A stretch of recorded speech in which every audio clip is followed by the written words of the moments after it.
வணக்கம். மாலை முரசு செய்திகளை விரிவாக பார்ப்பதற்கு முன் தலைப்புச் செய்திகள். மகாராஷ்டிராவில் மீண்டும் ஆட்சி அமைக்கிறது பாஜக தலைமையிலான மகாயுதி கூட்டணி. 288 தொகுதிகளில் 230க்கும் மேற்பட்ட இடங்களை கைப்பற்றி அமோக வெற்றி.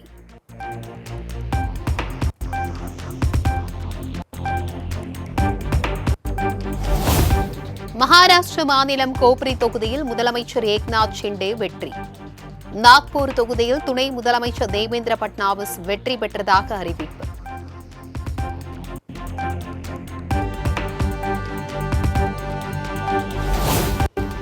டெல்லி பாஜக தலைமை அலுவலகத்திற்கு வருகை தந்த பிரதமர் நரேந்திர மோடிக்கு தொண்டர்கள் உற்சாக வரவேற்பு. மகாராஷ்டிரா, ஜார்க்கண்ட் சட்டப்பேரவை தேர்தலில் பாஜக தலைமையிலான கூட்டணி வெற்றிக்கு நிர்வாகிகள், தொண்டர்களுக்கு பிரதமர் வாழ்த்து.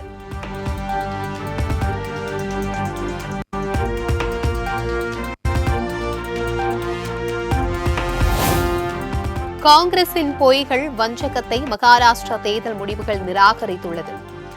நிர்வாக திறனால் பாஜக ஆட்சியை தக்க வைத்துள்ளதாகவும் பிரதமர் நரேந்திர மோடி பெருமிதம்.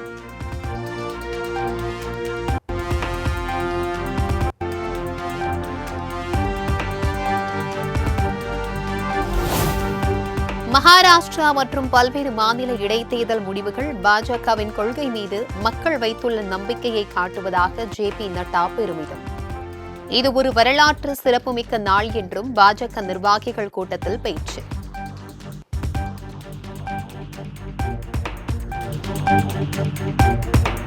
மகாராஷ்டிர மாநில புதிய முதலமைச்சர் யார் என்பது குறித்து எந்த சர்ச்சையும் இல்லை. சுமூக முடிவுக்கு கூட்டணி கட்சி தலைவர்கள் தயாராக இருப்பதாகவும் துணை முதலமைச்சர் தேவேந்திர பட்னாவிஸ் திட்டவட்டம்.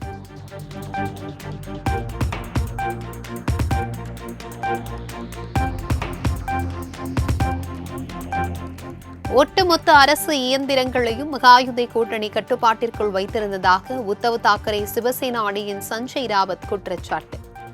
மோடி, அமித்ஷா, அதானி கூட்டணி வெற்றி பெற்றதாகவும் விமர்சனம்.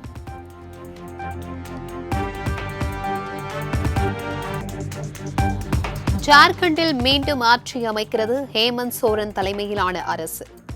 81 தொகுதிகளில் 50க்கும் மேற்பட்ட இடங்களில் காங்கிரஸ் தலைமையிலான இந்தியா கூட்டணி அமோக வெற்றி.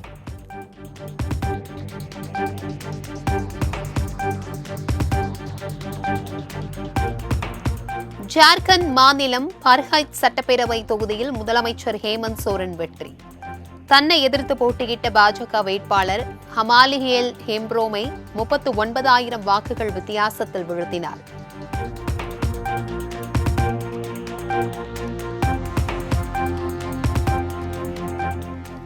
இந்தியா கூட்டணி வேட்பாளர்களுக்கு வாக்களித்த அனைத்து மக்களுக்கும் நன்றி.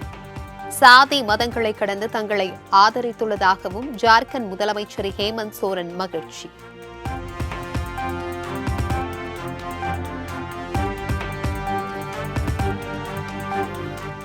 ஜார்க்கண்ட் வெற்றி மக்களாட்சிக்கும் மதசார்பின்மைக்கும் கிடைத்த மகத்தான வெற்றி.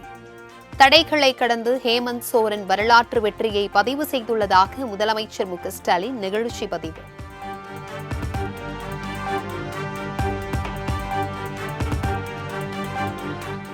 ஜார்க்கண்டில் பொய்த்து போன தேர்தல் கணிப்புகள். பாஜக கூட்டணி ஆட்சி அமைக்கும் என பெரும்பாலான கருத்து கணிப்புகள் தெரிவித்திருந்த நிலையில் மாற்றியது மக்கள் தீர்ப்பு.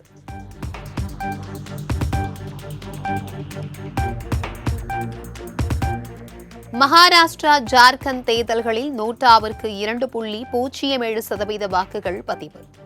இந்திய தேர்தல் ஆணையம் தகவல்.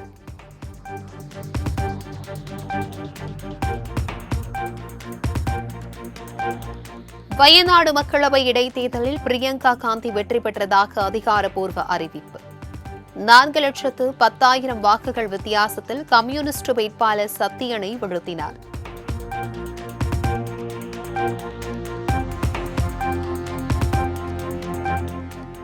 அரசியல் களப்பணியாற்ற பெண்கள் தயக்கமின்றி முன்வர வேண்டுமென பிரியங்கா காந்தி பேட்டி. மக்களின் பிரச்சினைகளுக்காக போராடுவதாகவும் திட்டவட்டம்.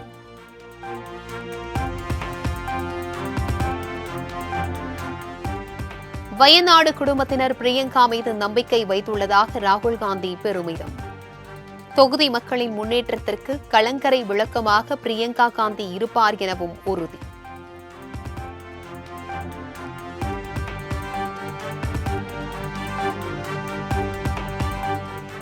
உத்தரப்பிரதேசம், ராஜஸ்தான் உள்ளிட்ட 14 மாநிலங்களில் நடைபெற்ற சட்டமன்ற இடைத்தேர்தல் பெரும்பான்மையான இடங்களில் பாஜக வெற்றி. கர்நாடகாவில் 3 சட்டமன்ற தொகுதிகளையும் காங்கிரஸ் முழுமையாக கைப்பற்றியது.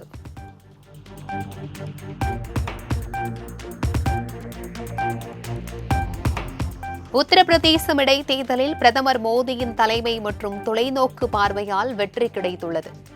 பிரதமர் மோடியின் கொள்கைகள் மீது தங்கள் நம்பிக்கையை மக்கள் வெளிப்படுத்தியுள்ளதாகவும் முதலமைச்சர் யோகி ஆதித்யநாத் பேட்டி.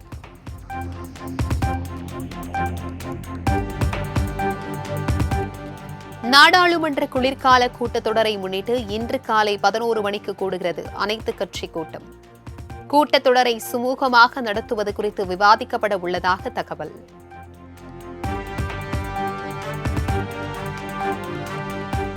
வங்கக்கடல் பகுதியில் உருவாக்கியுள்ள காற்றழுத்த தாழ்வு பகுதி நாளை காற்றழுத்த தாழ்வு மண்டலமாக வலுப்பெற வாய்ப்பு.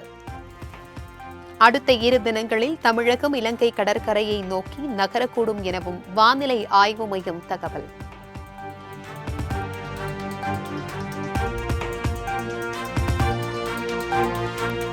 மயிலாடுதுறை, நாகை, தஞ்சாவூர், திருவாரூர் ஆகிய 4 மாவட்டங்களில் நாளை மிக கனமழைக்கு வாய்ப்பு.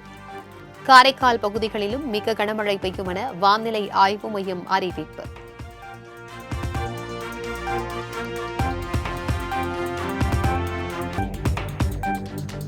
தூத்துக்குடி, நெல்லை, கன்னியாகுமரி, கடலூர் உள்ளிட்ட 8 மாவட்டங்களில் நாளை கனமழை பெய்யக்கூடும். சென்னை வானிலை ஆய்வு மையம் கணிப்பு.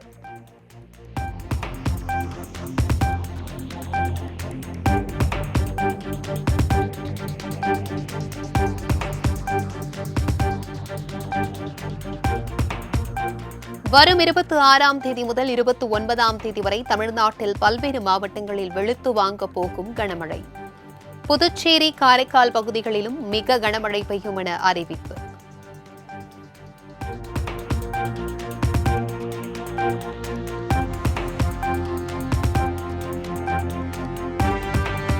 வரும் 27 மற்றும் 28 ஆகிய தேதிகளில் சென்னையில் கனமழை இருக்கும். வானிலை ஆய்வு மையம் கணிப்பு.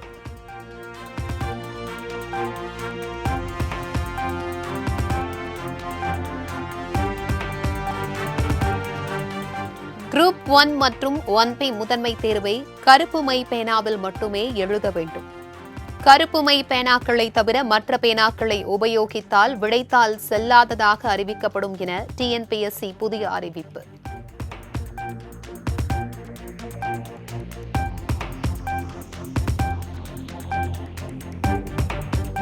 திருவண்ணாமலை அருகே அமைச்சர் ஏவோ வேலு காரை மறித்து பெண்கள் முற்றுகையிட்டதால் பரபரப்பு. கல்லொட்டு ஊராட்சியில் மகளிர் சுய உதவிக்குழு கணக்காளர் ராமச்சந்திரன் முறைகேடுகளில் ஈடுபடுவதாக புகார்.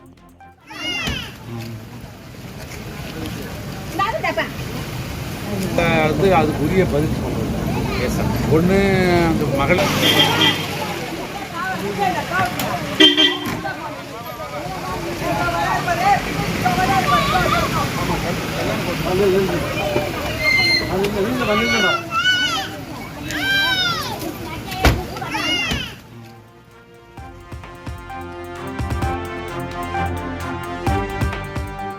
பாஜகவுடன் கூட்டணி என்ற பேச்சுக்கே இடமில்லை. அதிமுகவின் கள ஆய்வு கூட்டத்தை கண்டு திமுக அஞ்சுவதாகவும் முன்னாள் அமைச்சர் KP முனுசாமி பேட்டி.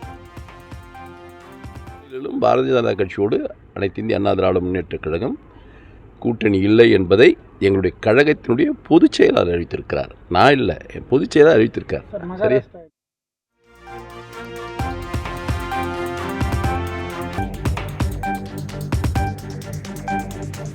சென்னை பனைகள் பார்க் பகுதியில் மெட்ரோ ரயில் 2ஆம் கட்ட பணிகள்.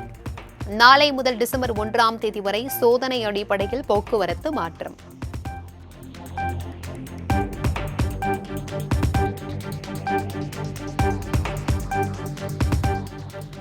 கார்த்திகை மாத தேய்பிறை ஜென்மாஷ்டமியை முன்னிட்டு பல்வேறு கோவில்களில் கால பைரவருக்கு சிறப்பு பூஜை.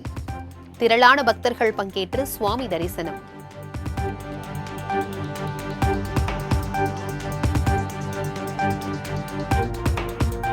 மண்டல மற்றும் மகர விளக்கு சீசனை முன்னிட்டு சபரிமலை ஐயப்பன் கோவிலில் அலைமோதும் பக்தர்கள் கூட்டம். நீண்ட வரிசையில் பல மணி நேரம் காத்திருந்து சுவாமி தரிசனம்.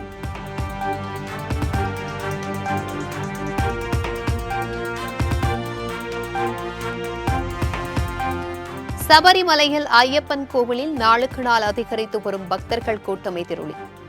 ஆன்லைன் முன்பதிவை 80,000 உயர்த்த திருவிதாங்கூர் தேவஸ்தானம் முடிவு.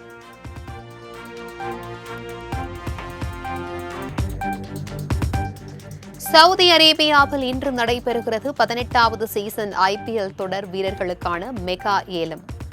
மாலை 3:30 மணிக்கு நடைபெறும் ஏலத்தில் 367 இந்திய வீரர்கள் உள்பட 577 வீரர்கள் பங்கேற்பு.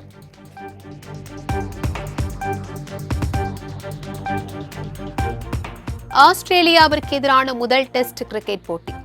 2ஆம் நாள் ஆட்ட நேர முடிவில் இந்திய அணி 218 ரன்கள் முன்னிலை.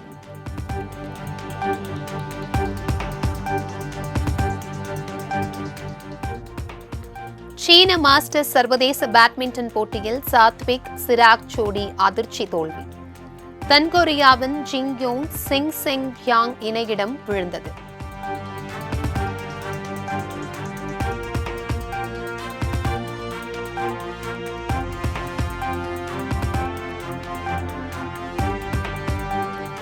விறுவிறுப்பாக நடைபெற்று வரும் இந்தியன் சூப்பர் லீக் கால்பந்து தொடர். பஞ்சாப் FC அணியை வீழ்த்தி நார்த் ஈஸ்ட் யுனைடெட் வெற்றி.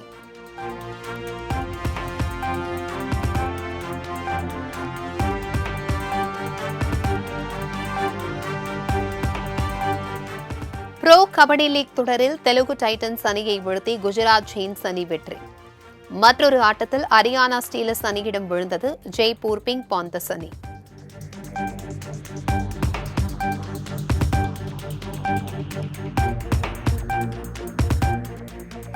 ஐயப்பன் பாடல் சர்ச்சையை தொடர்ந்து தனக்கு கொலை மிரட்டல் விடுக்கப்படுவதாக கானா பாடகி இசைவாணி குற்றச்சாட்டு. உரிய நடவடிக்கை எடுக்க கோரி சென்னை காவல் ஆணையர் அலுவலகத்தில் புகார்.